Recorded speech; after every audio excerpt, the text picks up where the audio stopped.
Dear history lovers, in today's video we will be tackling the Opium Wars in China. Hope you enjoy it. The Opium Wars were two armed conflicts that happened in China in the middle 19th century between Western forces and Qing dynasty. The triggering was the introduction of opium in China, which was cultivated in India and traded by Great Britain. Taking into account imperialism, the Opium Wars were a clear example of a Western nation forcefully imposing its will on another country. The main reason of British imperialism was economic.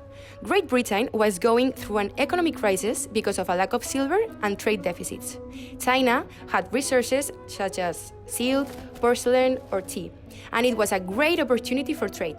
The Qing dynasty restricted foreign trade because they thought it was a destabilizer thing to their empire. The foreign trade then was limited to Canton. The trade was ruled by the Canton system, a set of strict rules for trade. China, and more particularly opium, was the solution. They discovered the poppies, the plants that produce opium. Opium contains codeine, morphine, noscapine, and other analgesic properties. The opium entered to China between the 4th and the 7th century by Arab traders, and it was cultivated widely for centuries before the East India Company began trading it in Asia. By 1637, the British arrived in China and started trading it in Canton. The sales were very successful and were increasing in China. The opium started to not be controlled in China, and Yung Qin banned the usage of opium for smoking purposes by very strict measures. The increase of opium in China generated social and economic disruption and clashes between the Qing dynasty government and the British merchants. This situation led to confrontation and finally to armed conflicts. The First Opium War. The First Opium War started from China's attempts to suppress the opium trade. Foreign traders, but mostly British ones, had been illegally exporting opium from India to China due to the fact that the British had gained a lot of territory in India by the time and they could plant poppy plants in that area. The demand and the market for opium in China increased dramatically in the 1820s. The huge consumption of opium in China had its negative drawbacks, not only for the Chinese economy, as they were sending away their silver, but also socially, because the Chinese people started getting hooked to the substance. In 1839, the Chinese government confiscated and destroyed over 20,000 containers of opium, worth 14,000 tons, that were kept at a warehouse in Canton in Guangzhou by the British traders. The tensions between the two sides increased in the summer of that year, and it exploded when some drunkish British sailors killed a Chinese villager by brutally beating him. The British government, which did not want its citizens to be prosecuted in the Chinese legal system, refused to turn the guilty man to the Chinese courts. After this incident in October of 1839, an order provoked a blockade of British shipment in the Pearl River. Fighting began on 3rd of November 1839 when a second British ship named the Royal Saxon was sailing to Canton. The British Royal Navy ships HMS Volage and HMS Himching fired warning shots at the Royal Saxon to prevent it from going to Canton. The Chinese war junks under the command of Guan Tapei heard the shots and went on to defend the Royal Saxon. The ensuing First Battle of Trempe resulted in the destruction of 4 Chinese war junks by the 2 British Navy ships and the withdrawal of both fleets. The Qing Navy's officials reported to the Emperor that they had protected a British vessel that was under attack and that they had made the attackers retrieve, but in reality the Chinese had been outclassed by the British Navy vessels and several Chinese ships were destroyed. Later on that year, after the British Navy had destroyed the Chinese blockade of Pearl River, the British government decided that they would send an expeditionary force to China in 1840, which arrived at Hong Kong in June of the same year. The British fleet navigated up the Pearl River to Canton, and after some months of negotiations, they attacked and occupied the city. It was in 1841. Moreover, the British established a base and were very successful in staying there without getting kicked out by the Qing forces. Although they suffered a major attack on spring of 1842, the British held against that offensive somehow, and they conquered the city of Nanjing, which ended up the conflict.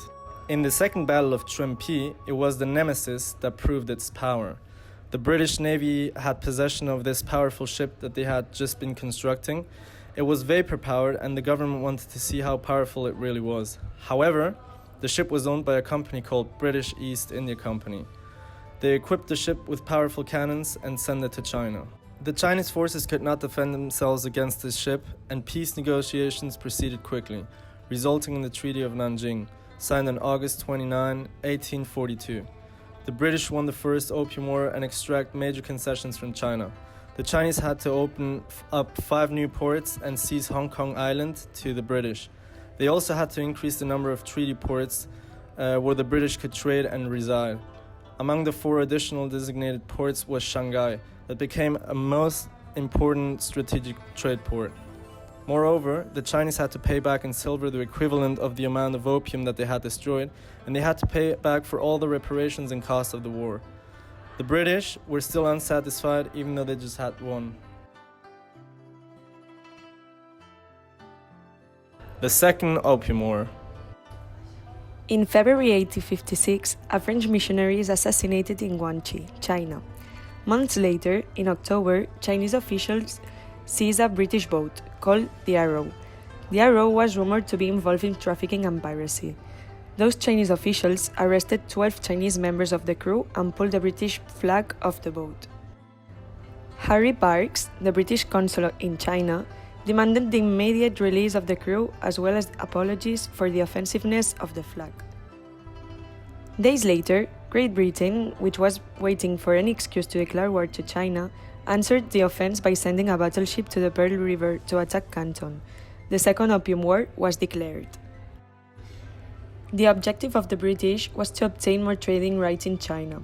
France, also using the pretext of the Frenchman assassinated in Guangxi, also got involved in the conflict, for the same purposes as the British. The British, by then, had asked France, the United States, and Russia for help. It is believed that the 3 countries accepted, though the former was the only one really getting involved, as the United States and Russia, although promising support, never sent any military aid.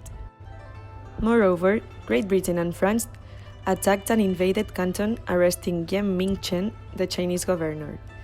In the meantime, Russia attacked the north of Manchuria. Finally, in May, the Chinese accepted to sign the Treaty of Aikun. This treaty divided the region of Manchuria. The northern bank of the Amur River and outer Qingzhan Ridge was for Russia, which included more than 600,000 square kilometers. The land between the Ussuri River and the sea was for both. The treaty also established that only Chinese and Russian ships could navigate into the Ussuri, Amur, and Sungari rivers. Then, on May the 20th, the French and British entered Tianjin and seized the Dago forts in the Hai River. Their objective with this was to force the Chinese to negotiate. On June 5th, the Chinese finally accepted to negotiate, and days later, the Chinese and the British signed the Treaty of Tianjin, in which France, the United States, and Russia took part. The Treaty of Tianjin established the opening of 11 ports in the west part. This allowed the United States, Britain, France, and Russia to open their embassy in Beijing. Furthermore, China would have to pay Great Britain 2 million taels of silver because of the destruction, as well as 2 million taels of silver more to France and Great Britain. Finally, the treaty allowed foreign travelers to circulate freely in China and the establishment of residences in Beijing for Western representatives. Months later, negotiations between Chinese and British were still taking place, intending to legalize opium importation. Though this treaty did not last for long, as China did not agree on certain aspects, such as the embassies that were going to be set up in China, and therefore did not ratify the treaty. The British and the French, while accompanying their diplomats to Beijing, were not let in China, in the Dago fort. In response to this, they attacked for several months forts throughout China. In October of the next year, both countries entered the capital, Beijing. The Chinese emperor appointed his brother to head the negotiations. Britain and France, though, ended up by burning the old summer palace as well as the new one, the imperial gardens of the Qin dynasty. At the end of the year, negotiations were reopened throughout the Convention of Peking, held in Beijing, ending up with the Second Opium War. This convention consisted in 3 individual treaties between China, with Great Britain, France and Russia. The Treaty of Tianjin, that one that China did not ratify, was then accepted by the prince. Additionally, China gave Great Britain the southern part of Kowloon Peninsula.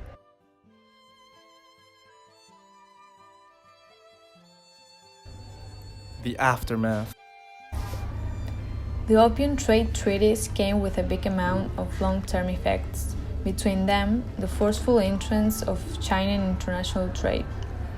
China inevitably opened its doors to the world, but on account of forced and unfair treaties, China's world trade did not help on recovering its economy, yet it became its weakness. The treaties did not affect foreigners from Chinese law. Everybody that lived in China at that moment were also immune.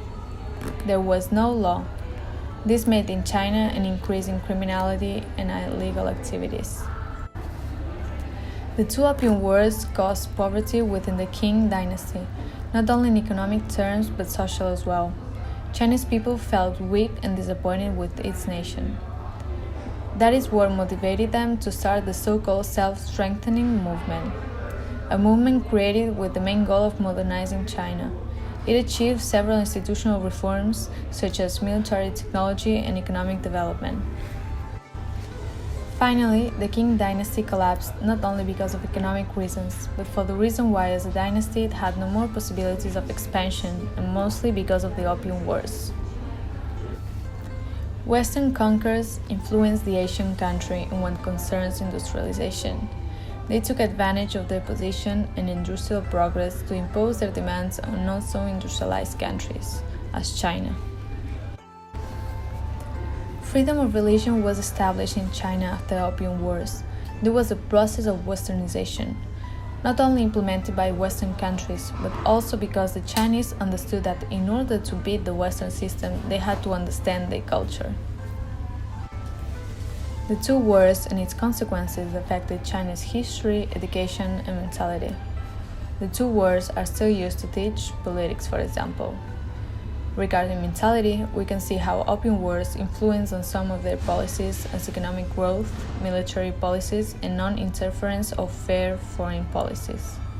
These 2 wars made what we know nowadays as China. We hope you enjoyed this video. If you did, please subscribe to our channel. Thank you so much for watching. See you in the next one.